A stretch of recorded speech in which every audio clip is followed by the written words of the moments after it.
Check 1 2 1 2.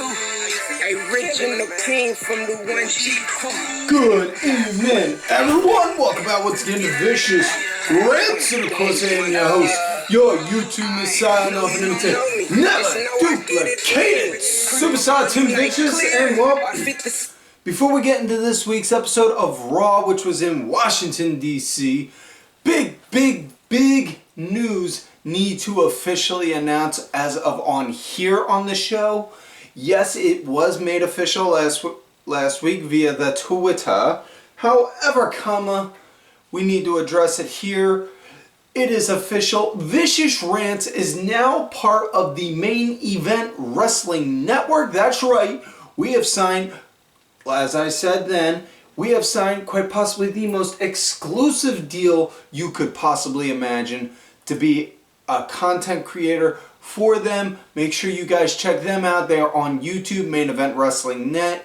They also cannot put over the kind of good work that they do. Looking forward to many collaborations, many projects on down the road with them.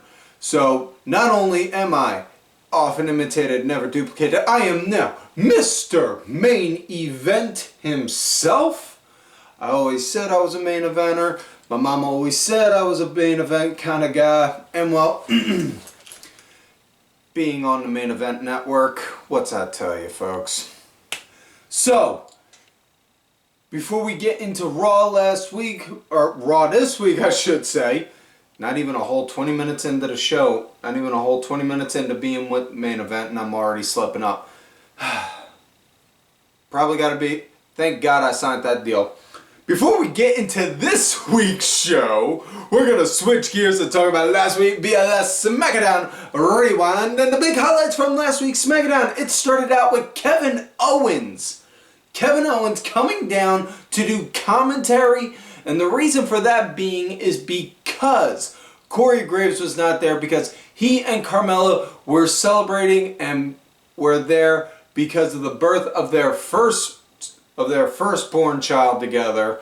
Congratulations to them both. May their first child be a masculine child. And just so you know, for the record, Tim is a great name for a boy. I'm speaking from personal experience. I'm just saying, Tim is a good name. Keep that in mind. Excuse me. Now, the LWO came out a little bit after the pleasantries with KO announcing himself on commentary and such. Ray talked about on how, Ray was basically saying on how he was taking his loss from Logan Paul at Crown Jewel with dignity and striding on how he wants a rematch back. And then Carlito, he came down and he was like, whoa, Ray. No. It's not your fault you lost. It's this pendejo's fault you lost. Referencing Santos, and I'm paraphrasing this, mind you, saying, it's this pendejo's reason you lost. He left the brass knucks on the apron for him to grab so he could deck you. And then Santos, like, oh no you did not, motherfucker, and then just starts getting up, and they're getting up in each other's faces, and then LWO's like, whoa, guys, no. And then out comes the almighty Bobby Lashley, and then we proceed to get Carlito versus Bobby Lashley, and good God almighty, I thoroughly enjoyed this match. This was a good match for good opener, leading into a good opening match. Really love that. Love that. It was wow. I wish we could have wish we could get more good matches like this down the road. And I'm not one to do the whole age thing.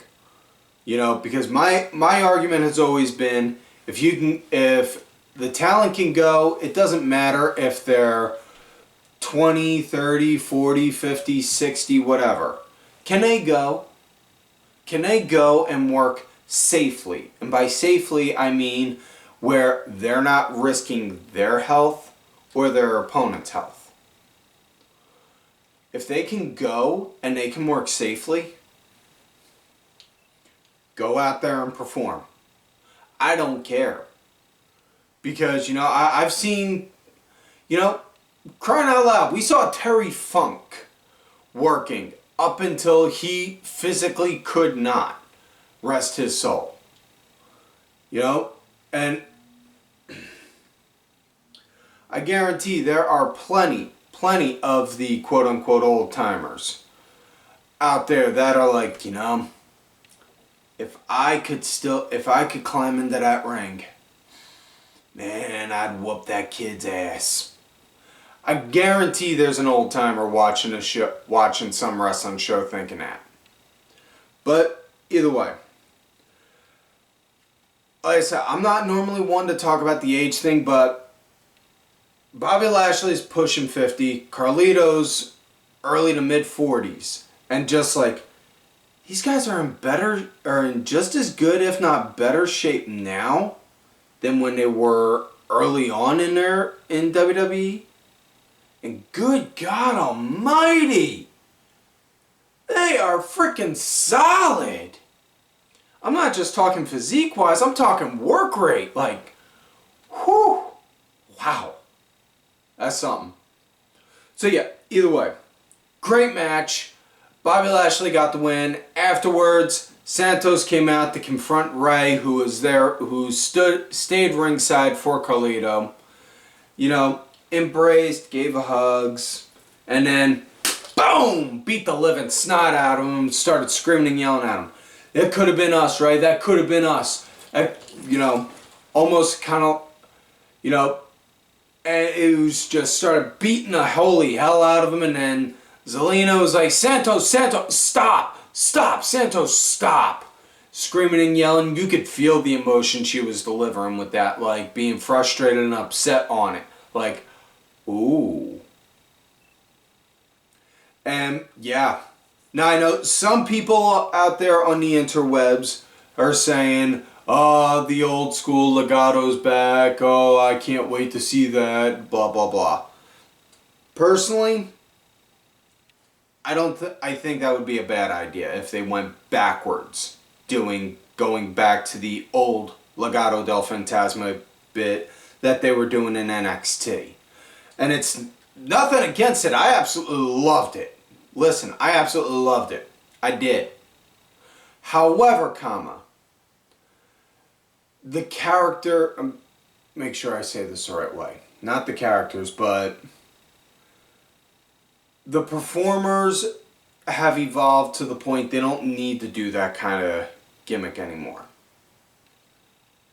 And it would feel, to me anyway, it would feel like it's going 3 steps backward and taking 1 step forward. So I don't see a payoff for it. I don't see a big return going backwards doing that, you know. So yeah. Dragon Lee had a match against Cedric Alexander, and good God almighty, wow. This was just as good as their prior match. Dragon Lee got the win. Not much of a shocker there. Grayson Waller had a match against L.A. Knight. Yeah! Dummy. Yeah. Let me talk to you. And, well, Knight came out first. It's just I announced Waller first, so that way I could do that spot. But Knight came out. He cut a promo talking about on how, you know, he lost. Most people, they take it with stride, poise, dignity, and grace. But not me, nah. You see, I'm still gunning for you. I ain't done with the bloodline yet. I'm gonna come for you boys. And then when I do, I'm taking that title. And Roman, rest assured, once I get my hands on that title, you're gonna be hearing my name and you're gonna understand that this is my game where everybody's saying L.A. Knight. Yeah! And that's not an insult. That is just a fact of life. Paraphrase most of that, mind you. And they did show in a separate segment, Jimmy Uso is going to go against Knight this Friday coming up. But as far as Knight and Waller, good match. Kevin Owens kept going on and on about on how the week prior he punched him and Austin Theory at the same time. And after Knight got the win, KO, he had the little touch screen like you used to see John Madden always use for the football games, and then was like doing doodles on everything with it. And then Waller and Theory came out. They were teasing and taunting Owens and pouring water on him, trash talking Cole and Kevin Patrick. Like, oh, you're not going to touch us. You're not going to touch us. You'll get suspended. And then Kevin Owens just looking over at them. Guys, excuse me. I'm going to go get myself suspended.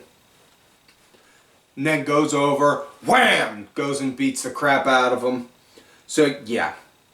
Then we had, for the main event for SmackDown, it was the newly formed Damage Control of Bayley, Io, and the returning Kairi Sane, who did also say and made it official, Bayley, I forgive you. And forgave Bayley for past transgressions and beating the crap out of her back in 2020 during the Performance Center era, which, kids, trust me, you do not want to Google that stuff. Yeah, don't. Just trust me, don't. Now, as then at one point earlier in the show when they were doing, Damage Control was doing that, Bianca came out saying, I'm not done with y'all yet. And I'm not coming down there by myself. I'm not going to fight y'all by myself. I got some backup. And then she brought out Charlotte and Asuka. So which led to a 6-woman tag match. It was a good match. It came to an end abruptly when Asuka on the apron, waiting for Bianca to tag in, Bianca's just about to reach, and then Asuka, just like that, climbs on in, goes over to Bianca, hits her with the mist, and that one hurt. That one hurt right in the feels. It did. Seeing Asuka do that to Bianca. You know why? I'll tell you why. Because much like in the words of Dolph Ziggler, it should have been me. Yeah, not even gonna lie on that one. But yeah, anyways, Asuka missed Bianca, and then all of Damage Control came in and started stomping mud holes into Bianca and Charlotte. Shotzi came down to try and help out, and then she got put on the ass end of an ass beating. Excuse me. Asuka and Kairi Sane are now officially new members of Damage Control, and I am honestly not complaining about this because I am digging it. I'm digging it. So, yeah. So with that said, now let's get into this week's show. Raw, Washington D.C. Unrelated note, highly disappointed we didn't get a chance to see any Dave Bautista references because he's from D.C.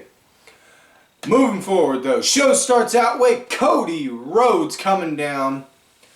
And Cody, he calls out his War Games partners. Jey Uso, Sami Zayn, Seth Elizabeth Rollins, because his middle name is not freaking, damn it. And then Cody addresses them all. Now I know some of you have been okay with me being here on Raw since I started, referencing Sami. Some of you have been okay with me for a while. Or, I'm sorry, yeah. Screwing up. Cody basically addressing the troops. I know some of you have been a little hesitant with me since I came over. I know some of you have been okay with me since I've been here. And I know some of you, and then looks over at Seth, and then just, ooh, you could feel the tension. And then out comes the Judgment Day, and then they start trash talking Cody and his team. Cody, listen, man, listen. You can say you beat, you could talk about on how you beat Seth Rollins, you did all these great things, but you're still not world champ. Seth,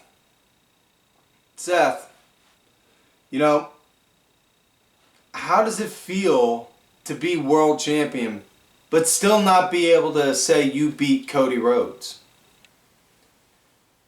And then Jay, you guys, you take a look at his track record, and then Sami shutting them down. Oh, see what you guys are trying to do.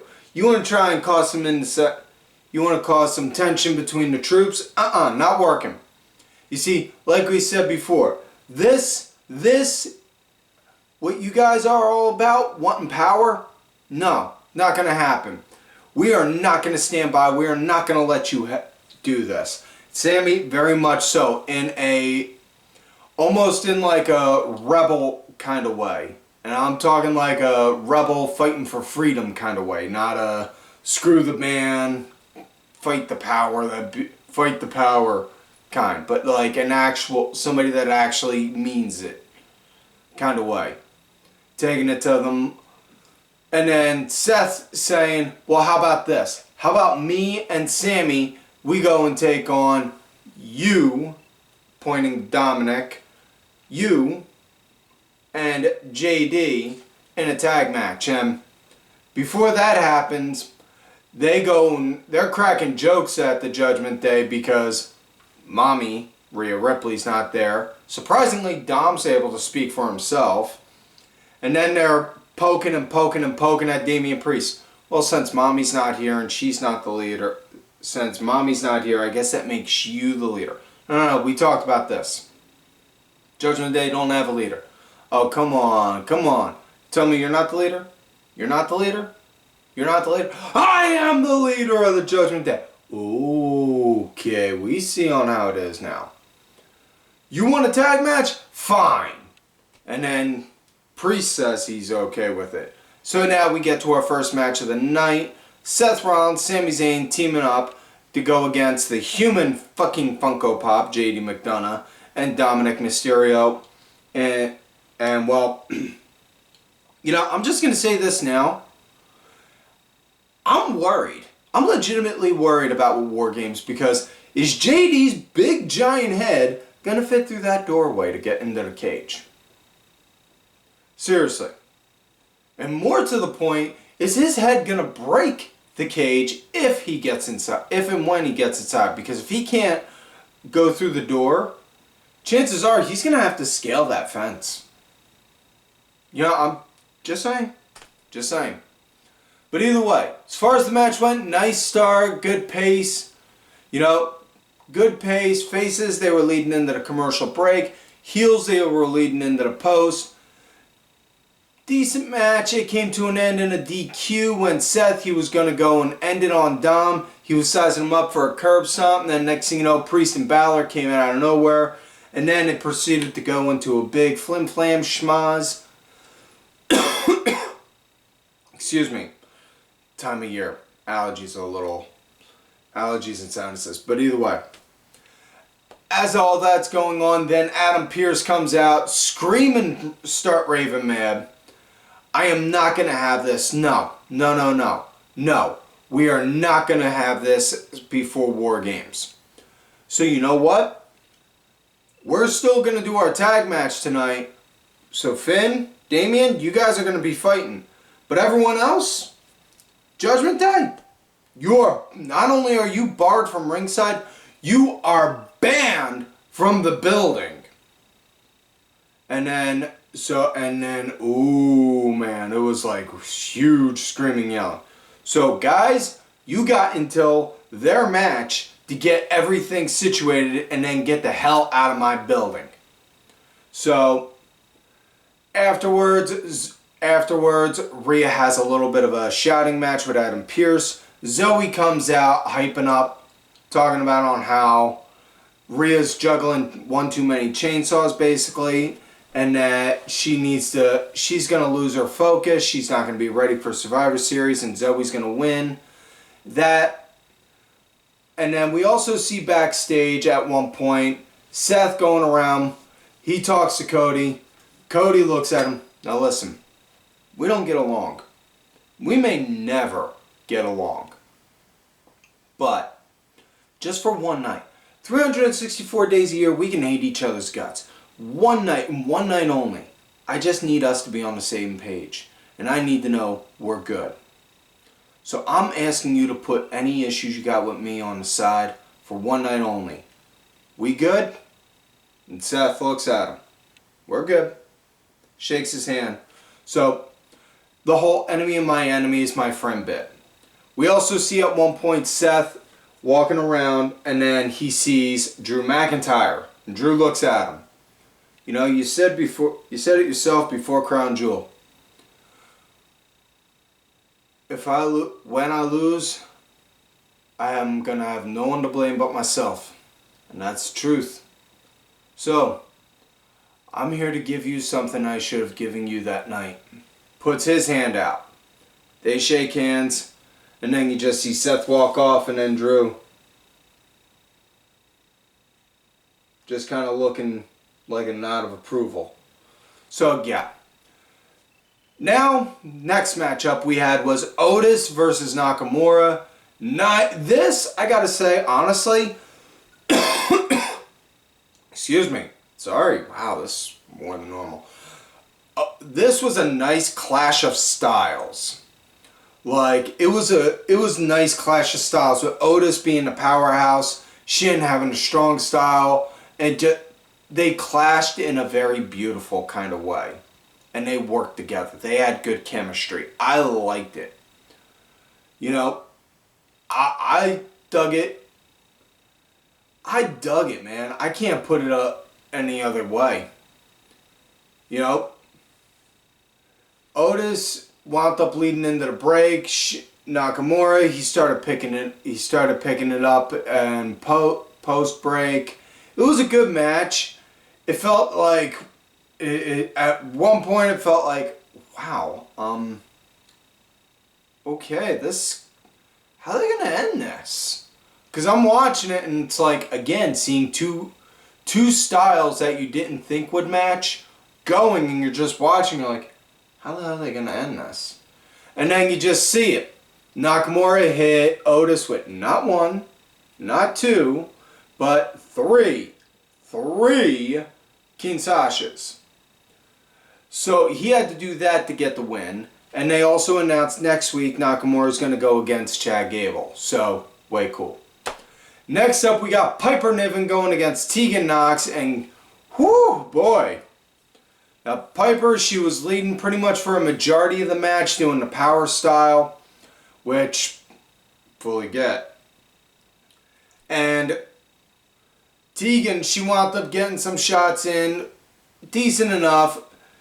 Tegan wound up getting the win though when Piper, she kicked out of Tegan's Shining Wizard. Piper went up to go do an attack, and then Tegan wound up reversing it into a quick roll up for a 1-2-3. Next up we had Tommaso Ciampa going against Ludwig Kaiser. Kaiser, he was pretty much leading the match and the pace and the flow on it. Ciampa got his good bit, got some good shots in. Now at one point though, Giovanni Vinci ran interference, and the ref saw him and then threw Vinci out of the match.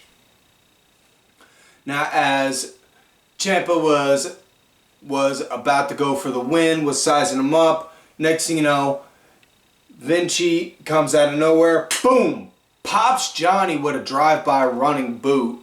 That distracts Ciampa, wondering what the hell, and then starts screaming and yelling at him. And then Kaiser, he goes for a roll-up as well, on him, 1-2-3. And yeah, we see backstage at one point, Gunther addressing the troops, talking about on how quite impressed with the turnout for tonight. Kaiser thinking it's about himself. Thank you, sir. As much as I'd like to take credit and say that this was an amazing feat and all this, that, and the other, honestly, to me, this just felt like any other Monday. And then Gunther looking at him. I wasn't talking to you.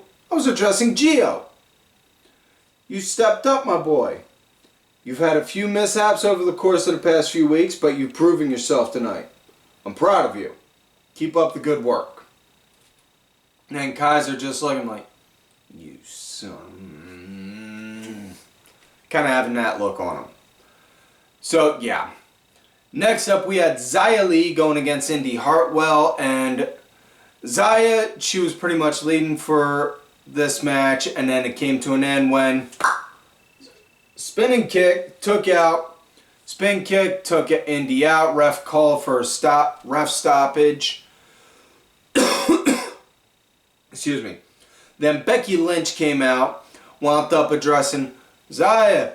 Listen, you done barked up the wrong tree, sweetheart, because now you got to come at, because now you're going to face me next week. So next week on Raw, Xia Li's going against Becky Lynch. And also, Xia's got a match coming up on the Tuesday of this week on NXT, which, speaking of NXT, folks, I'm sorry, Wade did not put it on the notes at the beginning. It was marked down at this point when we were going to go over the NXT moment, but news broke last week as well.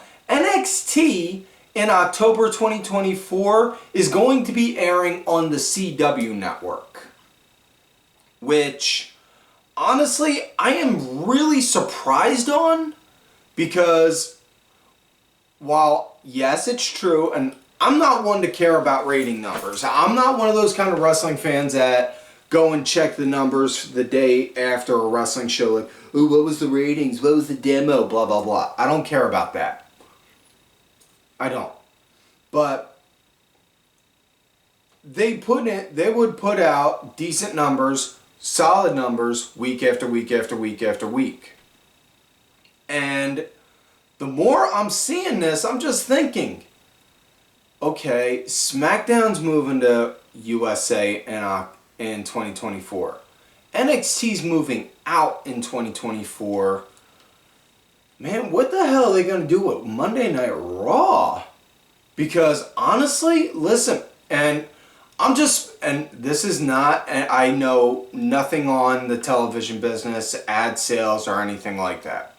But I am smart enough to know this without question. Sports and news are pretty much the only reason people still have cable. That's it. That's it, honestly. Because I signed up for cable just so that way I could catch my wrestling shows. That way I can catch my wrestling shows. My son can catch his sports games. And my parents can catch the news and their sports games. That's it. Other than that, yeah, there's no need for it. You know, but NXT moving to the CW, which is, for lack of a better term, free television. That's a big step, especially given that, you know, they're going from Fox to this now. So I'm all for it. I'm happy for them. My only concern is, please do not do. I don't know about anyone else's CW network, but the one here in Erie fucking sucks, because you'll go from watching a show in crystal clear 1080p, so looks beautiful, almost lifelike, almost like you're right there, to all of a sudden it being shitty and ugly and looking like a pixelated video out of 1994. Just ugh. Yeah. So, as I was talking about, Xia Li also has a match coming up the Tuesday of this week against Lyra, or not a match, but she's meeting with Lyra Valkyria, who's the new NXT Women's Champion this coming Tuesday, which is going to lead to a match for her. So, way cool. Happy to see. You know, it's like the old saying, you just keep moving, keep on keeping on. You put in the hard work, you eventually get noticed. That's exactly what Xia has done. Now we got Ivar going against The Miz, and man, Ivar was pretty much leading this match, just pancaking Miz. But I will say this. Miz put on his freaking work boots tonight. He put on his work boots and was working. Like it was... I can't recall the last time I saw Miz do a head scissors. But he did a head scissors in this match. And I was just like, what the... Wow, okay. We want to work today. So yeah. Miz put on a hell of a show. I dug the match. At one point, Bronson Reed came out, but did not do any kind of interference. He was there just scare tactics, just sitting ringside watching, like, yeah, alright. You know, kind of like that.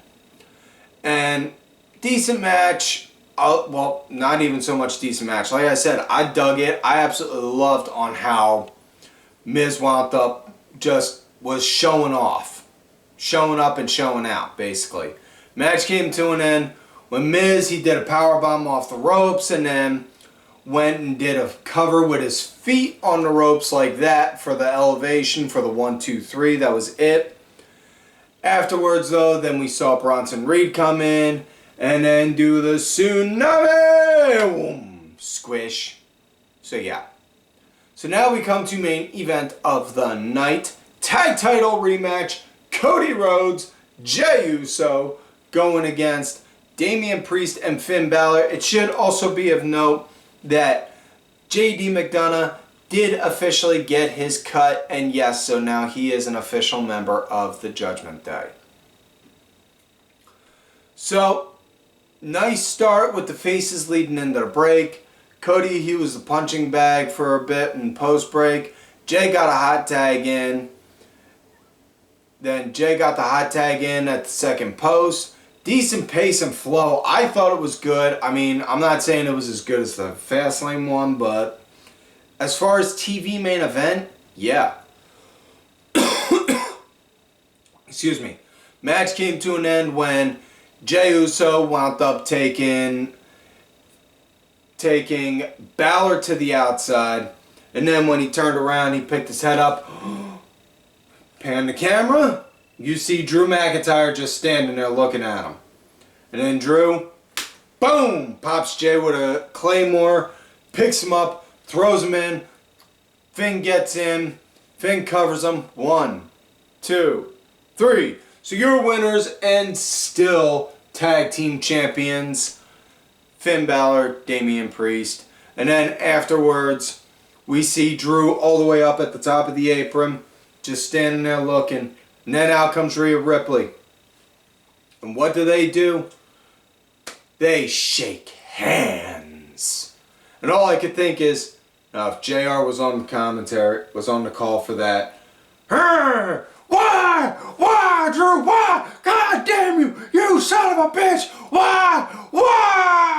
That's all I could think. Like JR popping off on Drew McIntyre like he did on Triple H back in 2002. That's all I could picture. Like that, yeah. So, yeah, with that said now though, that is it for this week's show, folks. Thank you for watching. Don't forget to like the video, subscribe to the channel, go back watch some of the other episodes when you can. Look for me on the Twitter at Tim Vicious. Also, thank you to my executive producer, Ollie Ray Ben, who did provide the music for this week's show. Make sure y'all check it out. It's on iTunes, Spotify, YouTube, SoundCloud, and such. Details are down below. Also, thank you to contributor of the show, LFC Laundry Fighting Championship. There are a little bit of wrestling, and a whole lot of attractive women wearing a little bit of nothing. Also, LFC is on Tubi, so it costs $0. to help contribute to them. But if you do want to throw a few dollars out for some contributions, go to whatamaneuver.net. Check out some Vicious Rants apparel. We got t-shirts, hoodies, tanks, long sleeves, short sleeves, toddler tees, baby onesies. Perfect gift for somebody you love, somebody you hate, or if you just want to buy something to give to Goodwill so you can keep your stuff. Can't stress it enough. And folks, don't forget to check out these cool ass cats right out on the Twitter. Kenny Killer, DSB_IV, Diabolic RA, and Sergeant Curry Vince Dubs in your face. And folks, like I said, check out Main Event Wrestling Network. And like I always say, you love me, bro, you hate me. Fuck you.